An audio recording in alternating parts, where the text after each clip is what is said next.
Hey, gentle listener, it's me, Ryan. The doctor is in for episode, 7, is it now? 7 after, I know you've all been waiting with bated breath during the long 2 day mid season break.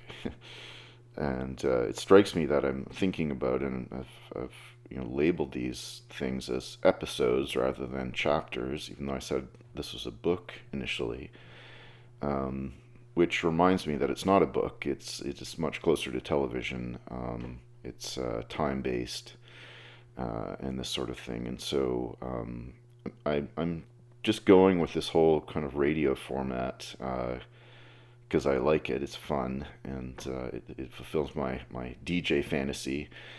And it takes attention away from my beard. Because I'm more than just a beard, people. Seriously, there's a full human being here. It's not just a glorious, growth of facial hair. So today, I want to talk about the arrival of the personal computer into my life as a young esquire, and this is due to my uncle Doug, who I haven't really talked about yet. So it's nice to finally be able to talk about Doug. And Doug was, of course, massively important to me growing up, and I was very fortunate growing up to have family around all the time. So my dad and Doug and Gary and their families were always around, and it was really it was glorious. But Doug, who I mentioned earlier, as having worked in with lasers, but when I was sort of too young to kind of get it, a bit later on, started a Apple dealership and service company. I'm sorry if I'm getting all the words wrong, but you get the basic idea. And this was in the early 80s, and this was just at the moment when the Mac was coming into being, and there was a kind of flurry of activity around the development of graphic user interface um, technology, and this is the acronym is GUI. And of course, this is we don't even think about it anymore because it's so ubiquitous. But it is the notion that you use your computer by not by entering commands into a text-based thing, a command line, but by using some kind of implement, whether it's a mouse, a trackpad, whatever the case may be.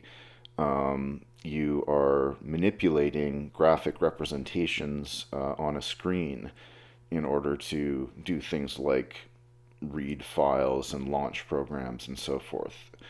And what is important about excuse me, GUI is that it makes computing accessible. So my early memories of seeing 1970s era kind of institutional computing, and that whole thing of how alienating it was and strange and difficult to even just make the thing work like a typewriter. That was the world of computing since digital computing, really took off during and after World War II, and primarily in the United States. And that was all institutional computing. It was mostly inaccessible. And so this moment, in a way, it's this funny kind of aftershock, or I don't know, it relates to rather the moment of democratization of caused by tape that I talked about in an earlier episode. In the tape era, and particularly into the 70s and the 80s, when quarter-inch cassette tapes, started to become really widespread, and people used them to record music and pirate music and everything. So it's that sort of moment, the 70s into the 80s, where the media landscape's changing and the cultural ramifications are just massive. Um, and it's in that moment that the GUI comes onto the scene and makes computing accessible. And it's a similarly, probably more, even more radical, cultural shift. So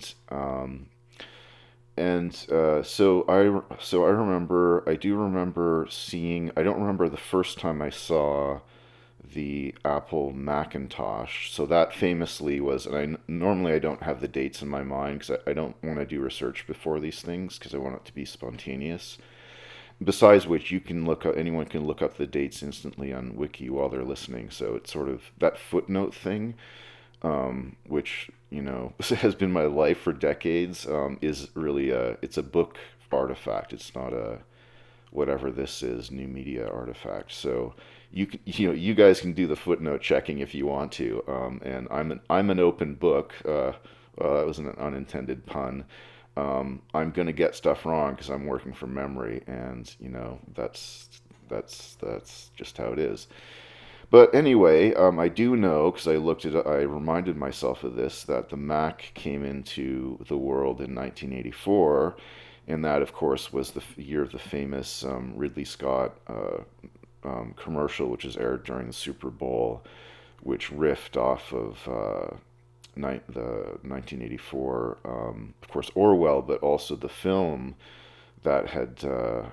And here I actually should have looked up the dates because I can't remember. And I hope I'm not wrong about this, but I think the film, British film from the early '80s, which is I loved it, great film, of 1984, had recently come out. I think I may be wrong on this though, and so that was in the air, and it was the look of that film, and all of that the Ridley Scott, it became a part. It's now a chapter in the history of modern advertising. Very, very famous film.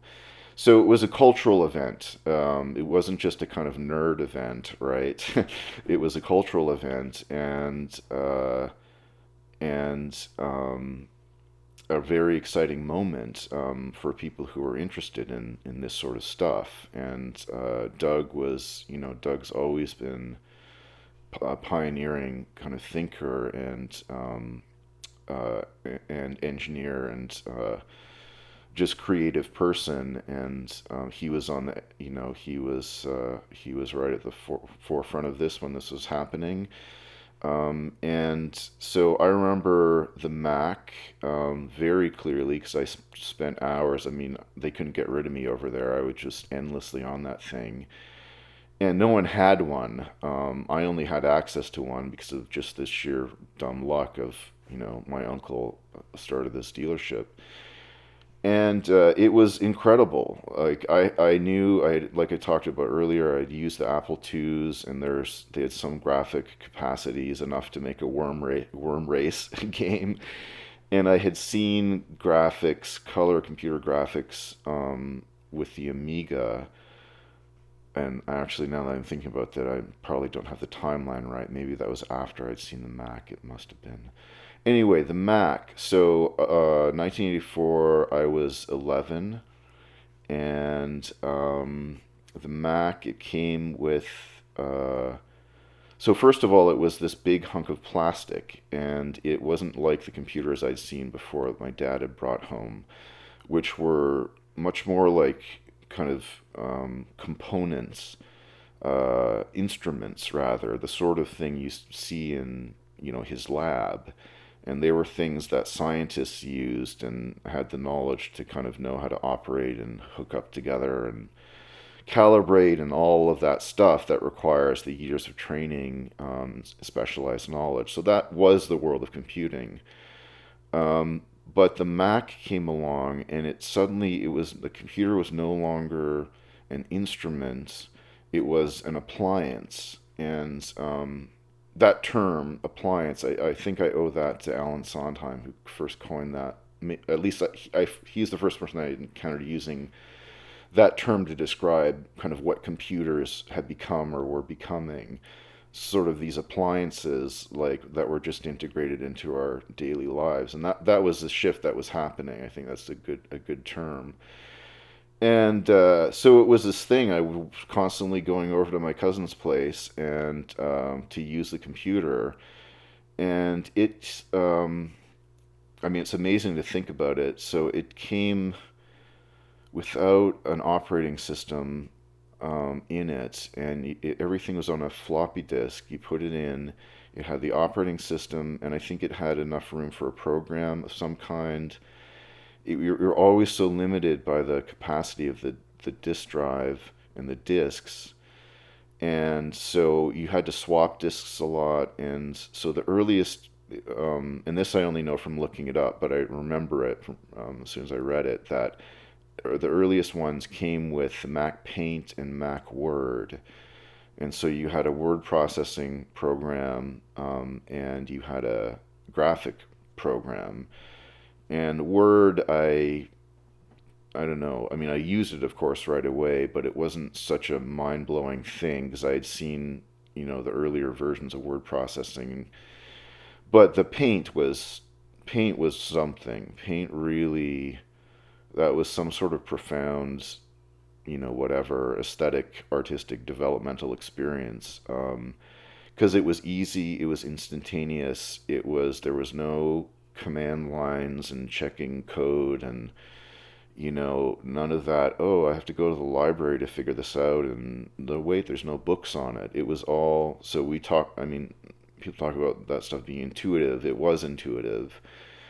And it was also incredibly limited. And I knew this, when I was using it for the first time, like the screen was tiny. It was smaller than computer screens I had seen. The graphics program, was really cool and exciting, but it was also, even then, like clearly quite limited. Like it had, the resolution was small on the screen. I think the monitor was like 320 dots across. I can't remember exactly, but tiny, tiny. And so that's the resolution you had to work with. Of course, it was monochrome, and I remember Paint had this sort of swath of textures you could use, kind of grid patterns and whatnot. They looked very much like fabric. I remember them reminding me of fabric. And and it was sort of this pixel art thing, right? Because it was, the resolution was so low, knew you were working with pixels one by one. So that was interesting. I never really like became a great like Mac Paint artist or digital artist of any kind. I'm not good at it. I don't have the whatever makeup for it. But playing with paint and getting was really, for me, looking back, I realized was really about kind of figuring out what the possibilities inherent in the machine and the software was. I also really remember just the physicality of it, that distinctive plastic, that beige color, and really the textures just stayed with me. I have no idea why, but that kind of the smooth texture of the bevel around the front and this kind of more rough texture of the case itself, the texture of the screen. I remember that it had the CRT glass had a distinctive texture on it, and the mouse as well. Because so it was very much a physical thing. So it wasn't this detached sort of text-based thing. It was you're using your hand, using the mouse itself. So the world of mice, right, where you have the ball that you remove and it gets dirty and jammed up, and your mouse pad, and track pads weren't really a thing. I think there were specialized ones that you could get pretty early on that artists and designers used. I never really tried them, but they seem pretty crude. And So that was, and then suddenly, I guess looking back, what's sort of striking about it is, in a way, how ordinary it became really, really quickly, because it was an appliance, right? It just became part of this everyday life thing. And I remember it was after seeing the Mac and using it for a while, I saw in Doug's basement another thing that was like, oh, that's another Apple computer. It looks like a Mac, but it's a different shape. It's bigger. It was the Lisa, and the Lisa, I had to look this up, was a kind of predecessor to the Macintosh. That was a GUI project, and it never really, I guess it wasn't viable or something. But I remember seeing it and being really excited by it because it was like, oh, it's not just the Mac. Now there's a whole possibility. It's like there could be other kinds of computers that are like this. Let's see, what else? What else with the Mac? There was a whole culture of the Mac. I mean, it was a cultural thing, right? Mac versus PC, and that whole Silicon Valley thing. I don't know, and I don't really care about the history of Apple and all of that, but that mindset, that sort of hippie thing, combined with, the kind of amateur tinkerer, these things started in people's garages and so forth. And I saw that, of course, with Doug as well, who was building something from the ground up. I worked there, I cleaned toilets. And so that was amazing because I got to watch what happened in the shop and see how a Mac was fixed, which was totally mysterious because part of the whole thing, and we all know this about Apple now, is that in that move from the kind of tinkerer's instrument world of computing, where you bought components and you put them together and you kind of knew how everything worked and it was all because you built it all yourself. Transition from that to the sort of democratized thing of the Mac that comes ready to use out of the box, that anyone with zero computing background can use it.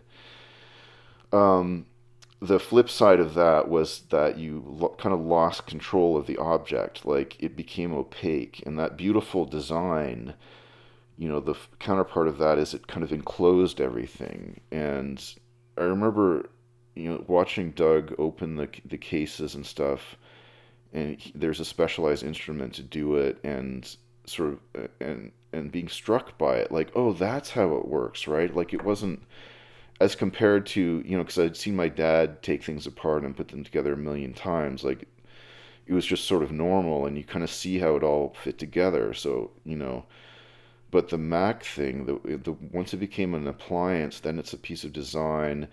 Then it's not, something that sits in a workshop. It has to be this organic, unified thing that's part of your decor. So that whole shift happened, and it was interesting to see how that worked kind of from the inside, where all of that familiar tinkering that I'd seen was happening, but it was more inaccessible. And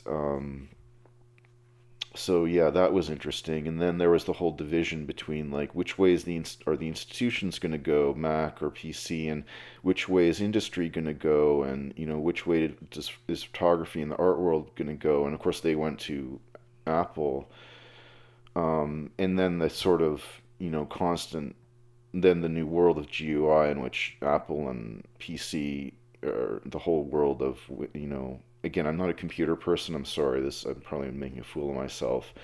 But the PC world and the Apple world, started to resemble one another because they're all using GUI and all trying to do the same thing. So it became more about ideology and identity, and then you have the I'm a Mac and I'm a PC ads and these sorts of things. So that was part of it, and that was it's a funny moment. I feel almost like Hunter S. Thompson looking back on it, like, he looking back on the kind of wreckage of the legacy of the 60s and me of the legacy of the 80s and what happened after.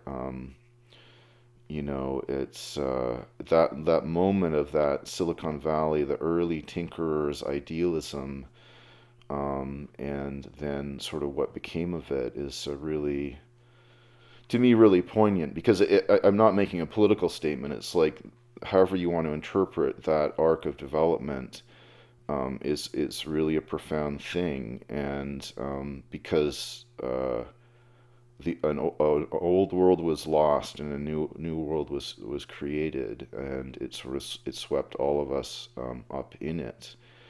and now all we can do is do our best to try to understand the changes. But I'm really grateful to have seen, kind of witnessed those early moments, and my only regret is that I sort of took them for granted. I assumed it was normal, and it's only looking, that everyone was kind of experiencing this, but it's only looking back I realized how incredibly privileged I was, and fortunate, and how how grateful I am again to my three wizards, and in this case, especially to Doug, for kind of through the personal computer, and kind of welcoming me into that world, bringing me into the this sort of cusp of a new world. So I'll leave it there. Thank you very much for listening, everyone. I love you all.